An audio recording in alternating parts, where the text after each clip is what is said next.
remote control color television. So beautiful, it enhances any decor. 3, 2, 1. Modern Le principe d'équivalence.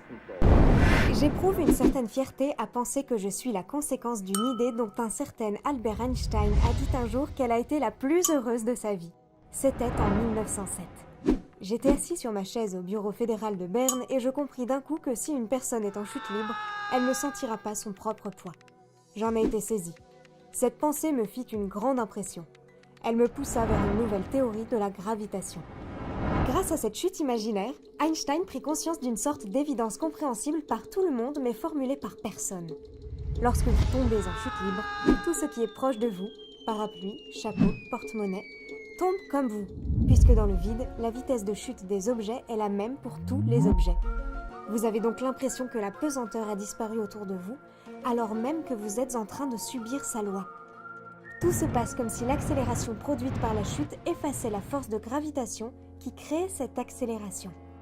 Cette représentation intérieure, qui lui permit d'entrevoir ce qu'impliquaient les lois newtoniennes de la gravitation, amena Einstein à me formuler. Il y a, dit-il, une sorte d'identité formelle, en fait une équivalence, entre accélération et gravitation. Si une accélération peut effacer un champ gravitationnel réel, elle peut aussi créer l'apparence d'un champ gravitationnel là où il y en a pas. Je venais généraliser le principe de relativité que la théorie de la relativité restreinte réservait aux seuls référentiels galiléens, c'est-à-dire en mouvements rectilignes uniformes les uns par rapport aux autres. Pour espérer décrire la gravitation, il devenait impératif de l'étendre aux référentiels accélérés. Tel fut mon rôle historique. 4 ans plus tard, assis dans l'une des pièces tranquilles de l'Institut de physique théorique à Prague, Einstein comprit une autre de mes conséquences lorsqu'on m'applique, non plus à un corps massif qui tombe et qu'on accélère, mais à la lumière.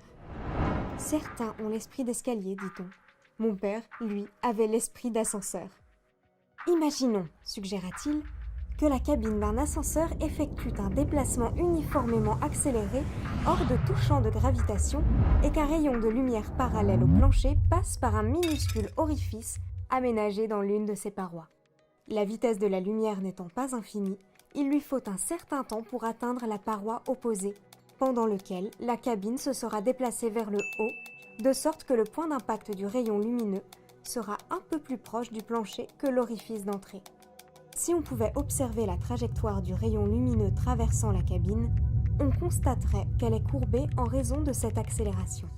Qu'est-ce que j'impose alors ? Que cet effet serait le même si la cabine d'ascenseur était immobile dans un champ de gravitation. En résumé, contrairement à ce qu'énonce la théorie classique, j'implique que le trajet de la lumière, bien qu'elle soit sans masse, doit être dévié par la gravitation. Je sais, je choque violemment votre intuition, mais pas celle de mon père qui savait que la physique n'est pas la bureaucratie des apparences. En m'enrobant de mathématiques, il me formaliserait davantage, au point que je finis par agir comme un sésame cosmique en bouleversant la structure même de l'univers physique. Grâce à moi, les physiciens ont compris que la gravitation n'est pas une véritable force, mais la manifestation physique de la courbure de l'espace-temps.